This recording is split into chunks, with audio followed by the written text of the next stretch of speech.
Happy solstice, everybody. Welcome to another raw video. And I'm doing something a little bit different today. So first of all, I'm indoors, although you can see the sun streaming through after a night of a lot of rain, which we needed.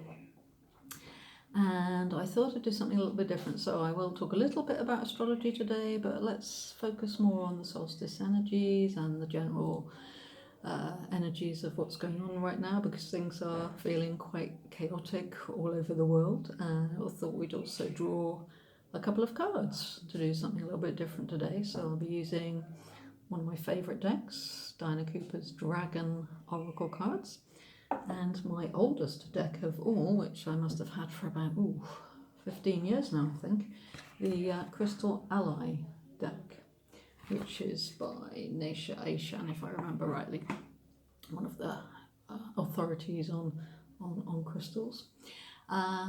So yeah, I hope you've been enjoying the solstice so far. Summer solstice in the northern hemisphere, and of course winter solstice in the southern hemisphere. Apologise for the usual raw video background noises of some fireworks going off there, and who knows what else we'll have.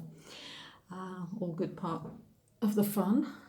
Also got beside me on the table here a beautiful white rose that was gifted to me a couple of days ago by my neighbour and good friend.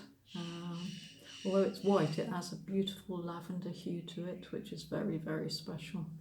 And I think the colour of white now, representing peace and light, is a beautiful thing to receive, and has a special message for me personally, that one, with the lavender hue. So yeah, solstice. Pagan festivals say that summer begins in early May, but meteorologically this is supposed to be the first day of summer or winter, depending on where you are. But I've always felt growing up that that wasn't really very, very correct, and solstice is about so much more than that. That summer always felt, in the UK anyway, like it started in May. Here where I am, we don't really get the effect of having the longest day or the shortest day, because we have very even hours of day and night here, even this time of year. So we may stretch to it still being light until about 7:15 tonight if we're lucky, if it's not too cloudy. But also we have, of course, have the benefit of constant even temperatures and nice warm climate all the year round, so we can't complain. And you soon get used to not having those delightful long summer evenings of barbecues with friends, and you adjust to a different life, of course. So what's going on now? Because we've seen a huge spike in the Schumann resonance just recently, and I haven't checked it the last few days to see if it's surged even more. But that, I feel, is quite significant. A lot of people talking about that. Volcanic activity. We saw the volcano erupting in Hawaii. Talk of potentially one in the Greek islands, potentially about to go off any time.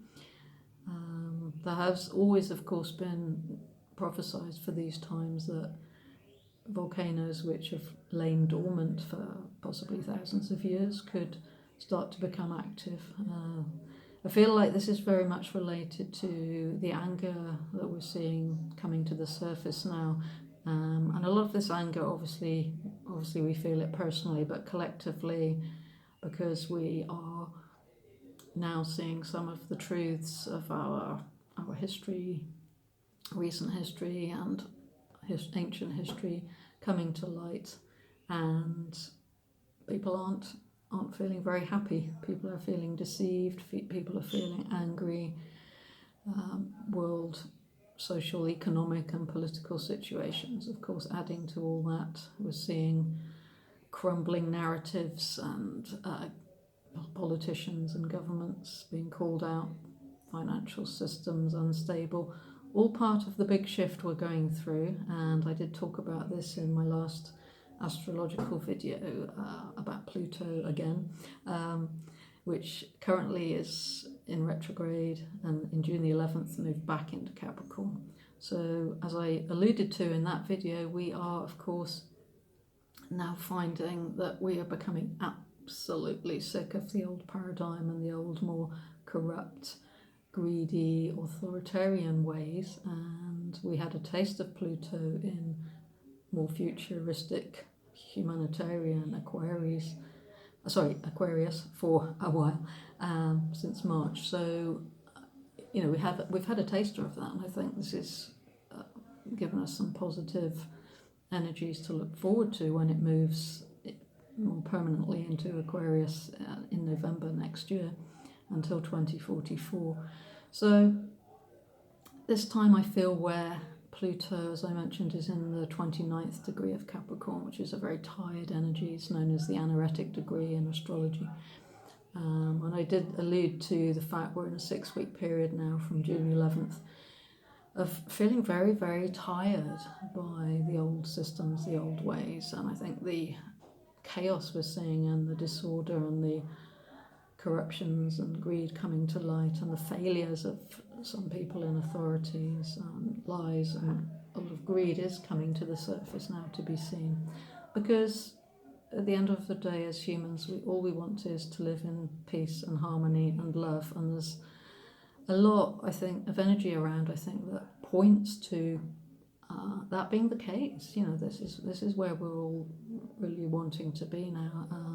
But obviously we have to allow our anger to come to the surface and to feel those emotions and acknowledge them, accept our shadow sides and our own anger, and then just integrate it and release it, let it go. Personally, I'm finding, or was getting a message a few days ago, share love or make positive, loving connections one person at a time. And if that feels more manageable to everyone, I think that's probably a good piece of advice from our higher selves coming through, because while it's very easy to become annoyed, irritated and frustrated with certain behaviours that we see sometimes around us and sometimes our own, it can then be challenging, to remember that we're all one, and to remember that we need to be forgiving and loving and honour each other. So making those connections one person at a time can often feel easier, and I'm finding it's a very heart-opening experience when I personally do this, and it changes perceptions and it plants seeds, both when we give that acknowledgement and loving connection to another, but also when we allow ourselves to receive it.